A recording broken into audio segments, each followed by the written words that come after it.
امریکی قانون سازوں کا کہنا ہے کہ وائٹ ہاؤس نے اب تک واضح طور پر یہ نہیں بتایا کہ امریکہ اس جنگ میں کیوں داخل ہوا، اس کے مقاصد کیا ہیں اور یہ جنگ کتنی دیر تک جاری رہ سکتی ہے۔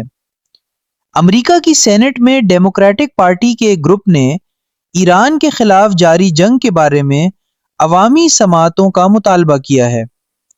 یہ مطالبہ اس وقت سامنے آیا جب صدر ڈونلڈ ٹرمپ کی انتظامیہ کے حکام نے انہیں خفیہ بریفنگز دی۔ قانون سازوں کا کہنا ہے کہ وائٹ ہاؤس یہ واضح کرنے میں ناکام رہا ہے کہ امریکہ نے اس جنگ میں کیوں قدم رکھا، اس کے اہداف کیا ہیں اور یہ جنگ کب تک جاری رہے گی۔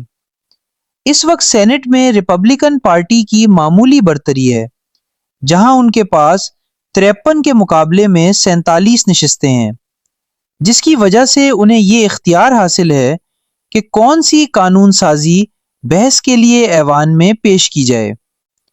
کچھ ڈیموکریٹک سینیٹرز نے تازہ خفیہ بریفنگ کے بعد مایوسی کا اظہار کیا ہے۔ صدر ٹرمپ نے اب تک یہ امکان مسترد نہیں کیا کہ وہ ایران میں امریکی زمینی فوج بھیج سکتے ہیں۔ کنیکٹک سے تعلق رکھنے والے سینیٹر کرس مرفی نے منگل کے روز کہا، میں ابھی 2 گھنٹے کی خفیہ بریفنگ سے نکلا ہوں جو اس جنگ کے بارے میں تھی۔ اس بریفنگ نے مجھے یقین دلایا ہے کہ حکمت عملی مکمل طور پر غیر واضح اور بے ربط ہے۔ انہوں نے مزید کہا، میرے خیال میں بات بالکل سادہ ہے۔ اگر صدر آئین کے مطابق کانگریس کے پاس آ کر اس جنگ کی اجازت طلب کرتے تو انہیں یہ اجازت نہیں ملتی، کیونکہ امریکی عوام اپنے نمائندوں سے مطالبہ کرتے کہ وہ اس کے خلاف ووٹ دیں۔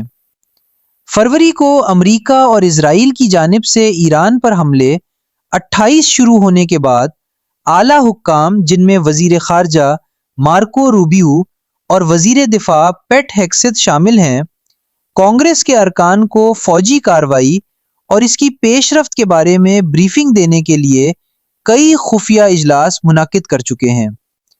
تاہم قانون ساز اس بات کے پابند ہیں کہ وہ ان بریفنگز میں حاصل ہونے والی معلومات کو عوام کے سامنے مکمل طور پر ظاہر نہیں کر سکتے۔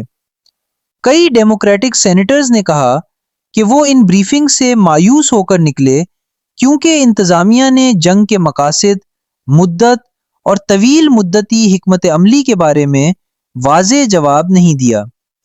اسی ہفتے 6 ڈیموکریٹک سینیٹرز نے جنوبی ایران کے شہر میناب میں ایک لڑکیوں کے اسکول پر حملے کی تحقیقات کا مطالبہ بھی کیا ہے۔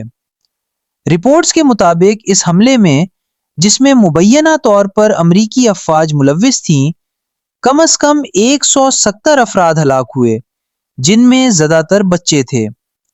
ڈیموکریٹک سینیٹر رچرڈ بلومینتھل نے کہا، ایسا لگتا ہے کہ اس جنگ کا کوئی واضح اختتام نہیں ہے۔ صدر ایک ہی وقت میں کہتے ہیں کہ جنگ تقریباً ختم ہو چکی ہے اور ساتھ ہی یہ بھی کہتے ہیں کہ یہ ابھی شروع ہوئی ہے۔ یہ بات خود ہی تضاد کا شکار ہے۔ ریاست میساچوسیٹس سے تعلق رکھنے والی سینیٹر ایلزبتھ وارن نے جنگ کے اخراجات پر شدید تشویش کا اظہار کیا۔ انہوں نے کہا، ایک بات بالکل واضح ہے کہ جب 1.50 کروڑ امریکیوں کے لیے صحت کی سہولتوں کے لیے پیسے نہیں ہیں تو ایران پر بمباری کے لیے روزانہ $1 ارب موجود ہیں۔ انہوں نے مزید کہا، کانگریس کے پاس ایک طاقت موجود ہے جس کے ذریعے وہ ایسے اقدامات کو روک سکتی ہے، اور وہ ہے مالی اختیارات، یعنی بجٹ کو کنٹرول کرنے کی طاقت۔